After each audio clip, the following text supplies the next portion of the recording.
¿Cómo están? Vamos a retomar. Ahora sí voy a tratar de hacer dos videos, en todo caso de 20 minutos cada uno, eh, para que no sea tan poco didáctico y que no quede cortado. Bueno, vamos a retomar. Entonces, el peronismo,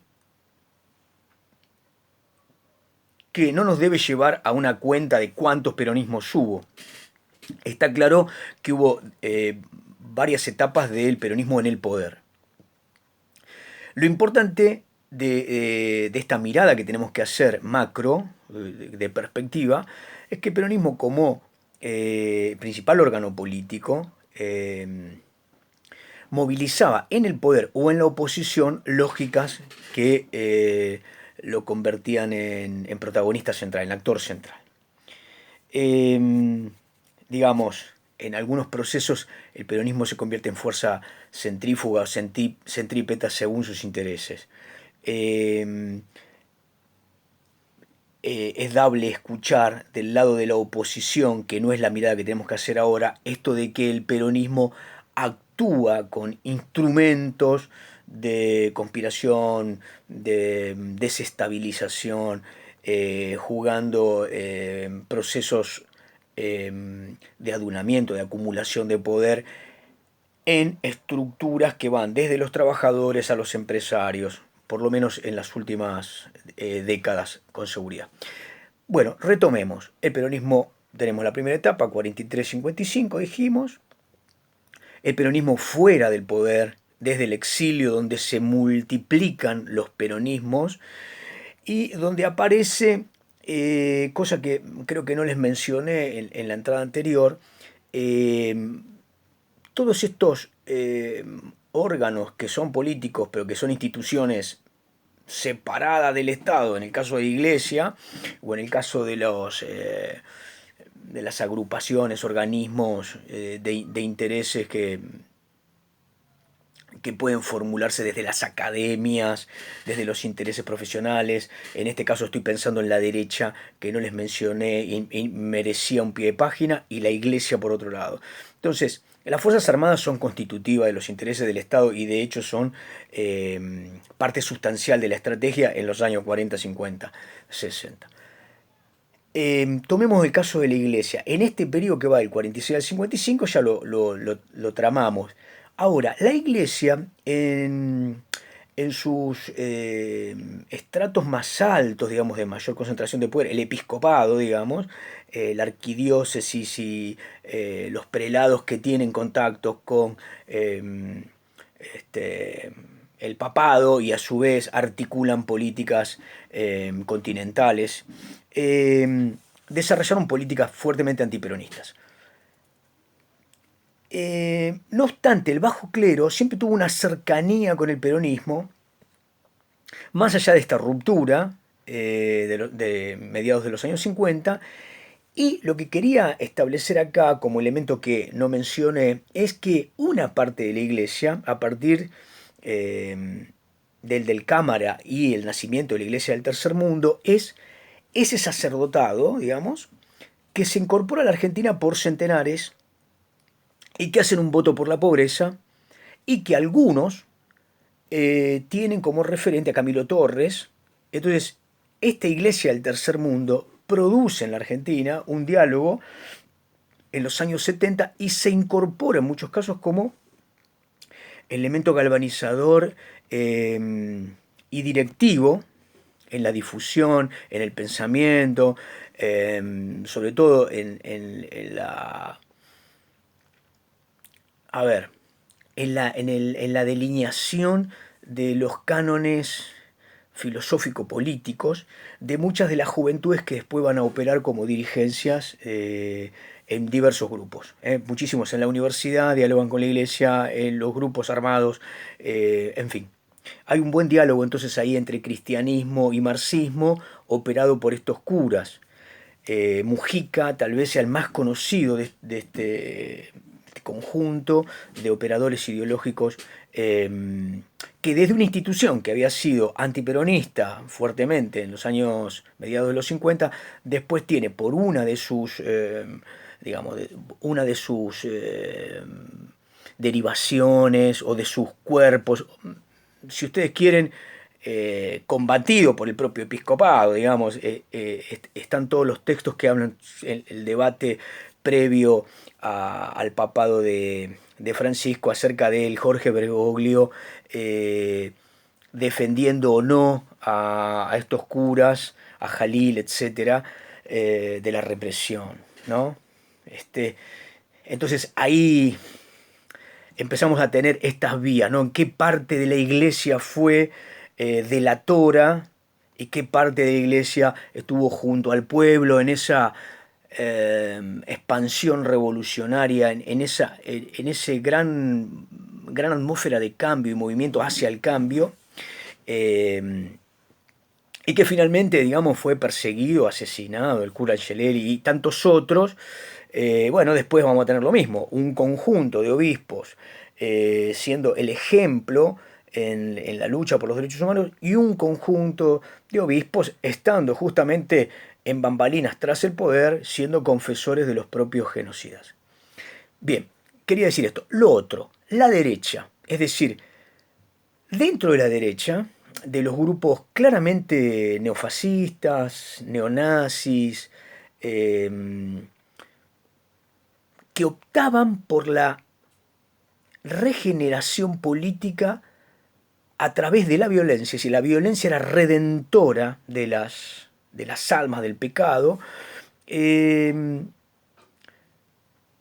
hubo una irrupción, y esa irrupción lejana, es decir, una irrupción en la calle, ¿no? En la militancia de la derecha por distintas vías, con confesores, con las iglesias, convocando a las juventudes, pero bueno, en algún momento la irrupción del peronismo, el debate acerca de la justicia, de los pobres y la política bulliendo, hacen que estos sectores eh, vean el peronismo como un objeto de atracción en algunos casos y en algunos casos de atracción para sumarse y en otros casos de atracción para corregir. Es decir, quieren hacer una pedagogía del peronismo en el sentido de alejarlo de ese carácter plebeyo y darle un tono todavía más drástico a ese nacionalismo peronista que de alguna manera se sensibilizaba ante los pobres y que no era en todo caso lo tan eh, radical en el ejercicio de la violencia con el liberalismo eh, materialista, el empresariado, el capital imperialista. Esta derecha, fuertemente antiliberal y fuertemente violenta, tiene un grupo que es conocido, que es Tacuara. Bueno, ese grupo tuvo una irrupción entre los 50 y sobre todo los 60, y de esa Tacuara surge el movimiento nacionalista de restauración, Tacuara, que va a ser uno de los orígenes de el primer movimiento importante, ¿no? De organizaciones armadas peronistas, que es la FAP, ¿no? Las Fuerzas Armadas Peronistas.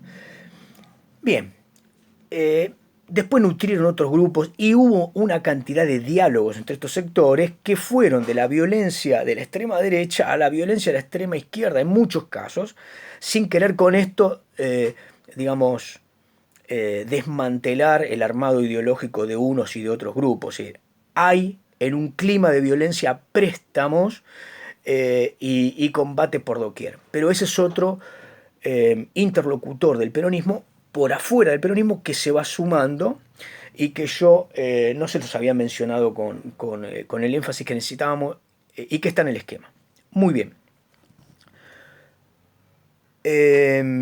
Repasamos el periodo de la vuelta de Perón, las etapas del peronismo en el poder, 4 subetapas alucinantes, turbulentas, y donde se desarrolla un poco la tragedia del peronismo en guerra interna y de cómo la Argentina política asume ese peronismo en guerra, que no deja sectores sin que ese debate interno por los proyectos en pugna hacia el socialismo de parte de la tendencia y las juventudes y hacia un arbitraje, digamos, Maristela Svampa habla de populismo imposible, pero digamos, el establecimiento del peronismo con el carácter de un liderazgo ampliado de Perón, con una alianza de sectores de partido muy extensa, que iban desde los conservadores populares hasta sectores de izquierda, el propio Abelardo Ramos, que del trotskismo había virado a posiciones pro-peronistas, digamos, en el abanico de ese Frejuli. Entonces, ese liderazgo de Perón lo que establecía era una normalización institucional y pretendía poner a la guerrilla o a sus organizaciones armadas, las peronistas, desarmarlas y ponerlas a trabajar en pos de su proyecto, que de ninguna manera era instalar el socialismo, expropiar, ni mucho menos. Bien, esa es la tragedia. Entonces, bueno, lo que desarrollé en la última entrada es el desarrollo de de ese final trágico a través de una decadencia con el último peronismo isabelista o brujo bandorista, como la llama Juan Carlos Torre a esta etapa, en donde los sindicatos en una etapa y después las Fuerzas Armadas cooptan el gobierno, se instalan y ejecutan políticas que son muy antipopulares, nocivas y que abren un poco el cauce de la represión clandestina, de la crisis económica profunda y que dejan expuesto a los trabajadores digamos, a la caída salarial, al empobrecimiento y demás. Bueno, de más está decir que el peronismo es el que más sufre la represión durante la etapa más violenta, el 76 al 78, de los grupos de tareas funcionando y demás. Bueno, en este periodo creo que mencionamos, creo que no mencionamos todavía, qué es lo que sucede en el peronismo, en la etapa del 76 al 83, donde obviamente no hay posibilidad de dar un marco de acción política. Bien, el neoperonismo, es decir, aquel peronismo conservador instalado en las provincias, más retirado de los primeros grupos decisorios, recupera algo de protagonismo y de alguna manera establece un regreso entre el 79 con el diálogo que instala Viola y finalmente en el 81 en un nuevo diálogo que se instala con Galtieri. Tanto Viola como Galtieri, por distintas vías, es decir, Viola y también Díaz Besone por un lado, intentaban organizar un diálogo con los partidos, con la parte, comillas, sana de esos partidos que no le pidían explicaciones de lo que se suponía que era un acuerdo tácito de toda la partidocracia, que era obviamente reprimir la subversión. Planteo que Perón y Lanusse establecen como marco común, es decir, ni Lanusse ni Perón, previo a las elecciones del 73, iban por otro lado, exponían lo que la mayoría de la sociedad establecía como un marco de necesario ordenamiento, es decir, detener la violencia que se había expandido para el conjunto de la sociedad. Luchar contra Onganía y contra Levington y contra el propio Lanusse era un tema.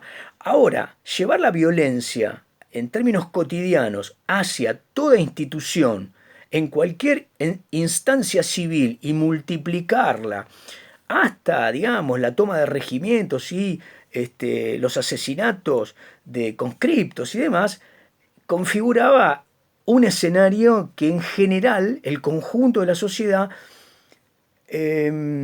no avaló. Hay una cosa muy interesante que dice Tulio Alperín Dongui respecto a esta etapa. Dice, la sociedad argentina es muy voluble, ¿no? Digamos, muy proteica. La sociedad argentina se enamora y se desenamora con facilidad y las conducciones guerrilleras, tanto ERP como Montoneros, jugaban un poco durante sus etapas de difusión y de propaganda al Robin Hood, es decir, hacían que las empresas se entregaran por los secuestros de sus CEOs, sus empresarios, sus jefes, gerentes, toneladas de alimento que iban a los barrios carenciados. En esa política la sociedad avalaba, cuando digo la sociedad digo distintos grupos de la sociedad, avalaban ese accionar, pero ese accionar dentro del marco de la dictadura tenía un sentido. Ahora, en la disputa del ERP, desestabilizando el gobierno de Perón, y en la disputa de Montoneros, tratando de pulsar con el propio Perón cuál era el proyecto, digamos, era como demasiado. Para cualquier analista político y cualquier historiador de los sistemas políticos, la elección de septiembre de 1973 es clara. Perón saca 7 de cada 10 votos. La sociedad le había dado un plebiscito para decidir cuál era el proyecto. Bueno, entonces ahí hay un elemento no del todo dicho, porque en general la historia de la Argentina para estas etapas juega un poco este proceso eh, complejo de que establecer estos marcos siempre conjuga en algún sentido una justificación de la dictadura. Bien, yo quiero decir en torno a esto que hay que analizar los hechos e interpretar en función de estos hechos. Digamos, la dictadura y el proceso previo a la dictadura componen una continuidad. En ese sentido de la continuidad no podemos establecer un corte que es ahistórico y entender que podemos ocultar, disolver, opacar procesos que están claros porque políticamente durante un tiempo, digamos, un conjunto político ideológico partidario quiso de alguna manera eludir la responsabilidad política que había tenido sus copartidarios. Eh, entonces, eh,